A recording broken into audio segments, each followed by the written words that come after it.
لا إله إلا الله وحده لا شريك له وأشهد أن محمدا عبده ورسوله يا أيها الذين آمنوا اتقوا الله حق تقاته ولا تموتن إلا وأنتم مسلمون يا أيها الناس اتقوا ربكم الذي خلقكم من نفس واحدة وخلق منها زوجها وبث منهما رجالا كثيرا ونساء واتقوا الله الذي تساءلون به والأرحام إن الله كان عليكم رقيبا يا أيها الذين آمنوا اتقوا الله وقولوا قولا سديدا يصلح لكم أعمالكم ويغفر لكم ذنوبكم ومن يطع الله ورسوله فقد فاز فوزا عظيما أما بعد فإن خير الحديث كتاب الله وخير الهدي هدي محمد صلى الله عليه وسلم وشر الأمور محدثاتها وكل محدثة بدعة وكل بدعة ضلالة وكل ضلالة في النار۔ اسلام کا نظام تجارت اس اہم عنوان پر منعقد اس کانفرنس کے آخری چند کلمات کے لیے میں آپ کے بیچ میں حاضر ہوا ہوں۔ سب سے پہلے اللہ تعالیٰ کا شکر ادا کرتے ہیں کہ ہم سب ایک مجلس ذکر میں شریک ہیں، جو مجلس ذکر اللہ کے فضل و توفیق سے اسلامک انفارمیشن سینٹر اور جامع مسجد اہل حدیث مومن پورہ کی طرف سے منعقد کی گئی ہے۔ یہ مجلس ذکر حلال و حرام تجارت کے اسلامی نظام اور اصول کے لیے برپا کی گئی ہے، اور آپ جانتے ہیں کہ ذکر کی مجلسوں میں حلال و حرام کی باتیں ہوتی ہیں۔ خرید و فروخت میں حلال کیا ہے حرام کیا ہے اس کی باتیں ہوتی ہیں، روزے نماز کے مسائل پر بات ہوتی ہیں، حج اور اسی طرح دوسرے اسلام کے مسائل پر بات ہوتی ہیں۔ ایسی مجلسوں کو مجلس ذکر کہا جاتا ہے۔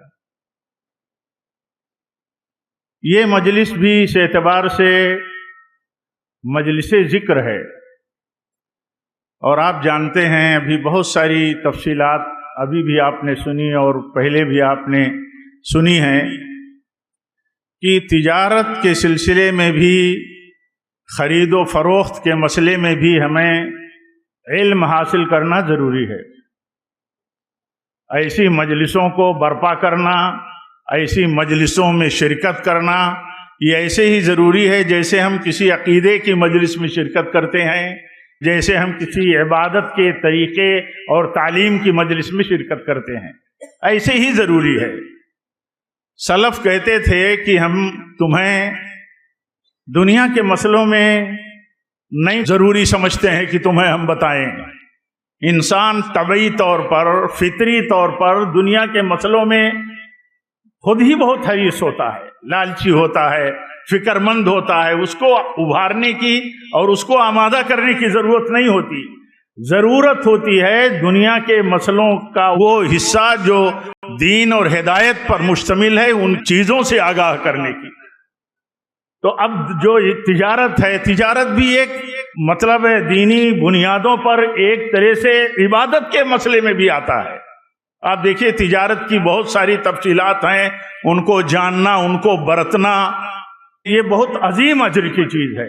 جیسا کہ بہت مشہور حدیث ہے، آپ نے مجھ سے پہلے ہمارے معزز مہمان کی زبانی بھی سنا کہ جو سچا امانت دار تاجر ہوتا ہے وہ انبیاء کے ساتھ، صدیقین کے ساتھ، شہداء کے ساتھ ہوگا۔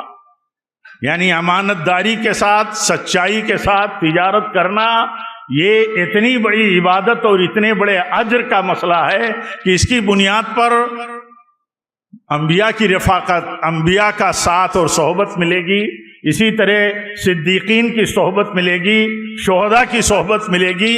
تو اب ظاہر سی بات ہے کہ تجارت کے مسائل کو، تجارت کے اصولوں کو، تجارت میں حلال و حرام چیزوں کو جاننا ضروری ہے۔ علماء کہتے ہیں مقاصد کا علم، کمائی کے جو سورسز ہیں، کمائی کے جو طریقے ہیں، ان کا علم حاصل کرنا بھی فرض ہے، فرض ہے ان کا علم حاصل کرنا۔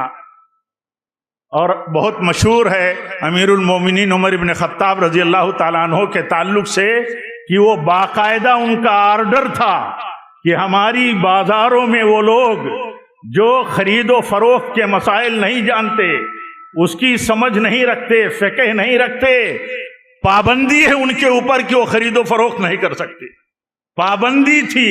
اور بعض روایتوں میں ملتا ہے کہ کچھ تاجروں کو کوڑے بھی مارتے تھے۔ وہ اس لیے کوڑے مارتے تھے کہ انہیں تجارت کے میدان میں کام کرنا ہے، خرید و فروخت کرنا ہے، بازاروں سے نفع اور منفعتیں حاصل کرنی ہیں، تو خرید و فروخت کے وسائل کا بھی اور مسائل کا بھی ان کو علم ہونا چاہیے۔ اتنی تنبیہ اور اس طرح کی ہدایتیں ہوتی تھی۔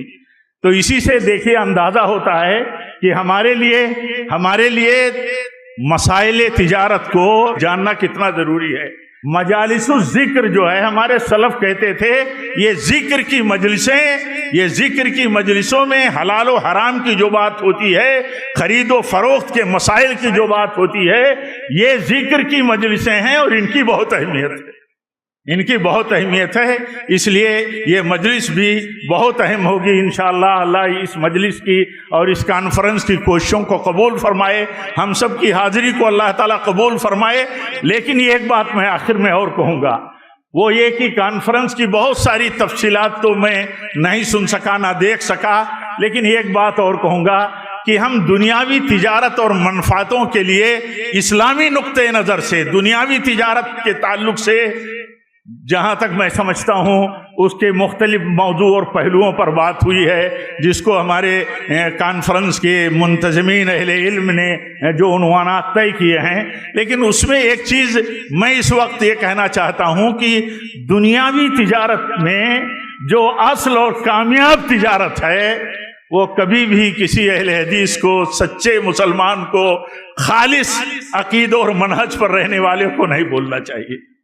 دنیاوی تجارت میں وہ جس طرح دین کے تمام مسائل میں، عقیدہ اور عبادات میں اپنا امتیاز رکھتا ہے کہ وہ دلیل اور سچائی کے ساتھ اس پر عمل کرتا ہے پوری کوشش کے ساتھ، ایسے وہ تجارت میں بھی، دنیاوی تجارت میں بھی عمل کرے، حلال و حرام کی جانکاری حاصل کرے۔ بعض علماء کہتے ہیں کہ سلف میں تو لوگ جب تجارتی سفر پر جاتے تھے تو کوئی نہ کوئی فقیہ اپنے ساتھ رکھتے تھے تاکہ جہاں ہمیں ضرورت پڑے وہ مسئلہ بتا دے۔ تو بہرکہ فقیر میں ایک منٹ کے لیے وہ بات جو میں کہنا چاہتا تھا وہ یہ کہ دنیاوی تجارت کے تعلق سے اسلام کا جو نظام ہے، اسلام کا جو اصول ہے، اس کو جاننا، اس کو سیکھنا، اس کو برتنا اپنے معاشرے میں ہم اہل حدیثوں کی سب سے پہلی اور سب سے بڑی ذمہ داری ہے۔ کیوں؟ جب ہم ہر مسئلے میں اپنا امتیاز دلیلوں کے ساتھ، عمل کے ساتھ رکھتے ہیں تو تجارت میں بھی ہمارا امتیاز رہنا چاہیے۔ میں اپنے لیے، آپ سب کے لیے توفیق مانگتا ہوں کہ اللہ تعالی ہم سب کو ایسے ہی ممتاز معاملات اور تجارت کے میدان میں بھی بنائے رکھے جس طرح ہم دلیلوں اور اصولوں سے ممتاز مانے جاتے ہیں انصاف پسندوں کے ہاں۔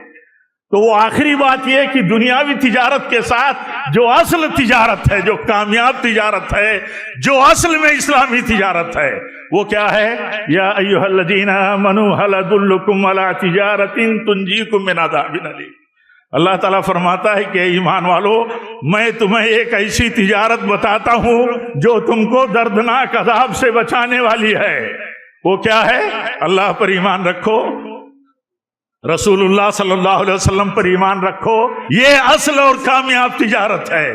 یہ تجارت اگر ہمارے ہاتھوں سے چلی گئی تو ہم دنیا کے فائدوں اور ضروریات کی تکمیل کے لیے تجارت کرتے ہیں، لیکن اصل جو فائدہ اور کامیابی کا مسئلہ ہے، جنت کا ملنا، اور وہ ڈیپینڈ کرتا ہے ایمان باللہ اور ایمان بالرسول کے اوپر۔ تو اگر وہ تجارت ہمارے ہاتھوں سے چھوٹ گئی تو ہم محروم ہو جائیں گے. جس کی برکت اللہ تعالیٰ بتاتا ہے کہ اس کی برکت یہ ہے کہ اس تجارت کے ذریعے اللہ تعالیٰ تمہارے گناہوں کو معاف کر دے گا. ایسی جنت تمہیں دے گا جس کے نیچے سے نہریں بہتی ہیں, اور وہ پاکیزہ مقام اللہ تعالیٰ جنت کی شکل میں دے گا, جو پاکیزہ مقام تمہیں ہمیشہ ہمیشہ کے لیے حاصل ہوگا. اور اس اسلامی تجارت کی برکت یہ ہوگی کہ تمہیں اللہ تعالیٰ فتح بھی نصیب فرمائے گا, یعنی دنیا بھی اللہ تعالیٰ تمہیں غلبہ دے گا اور آخرت میں جنت دے گا.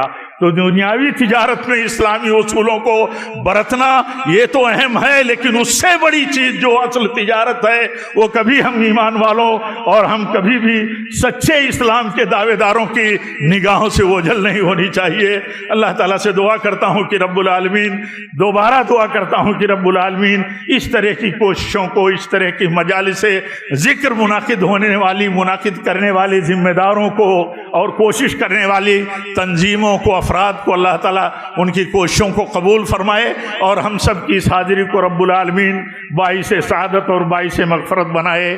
وآخر دعوانا ان الحمد للہ رب العالمین. والسلام علیکم.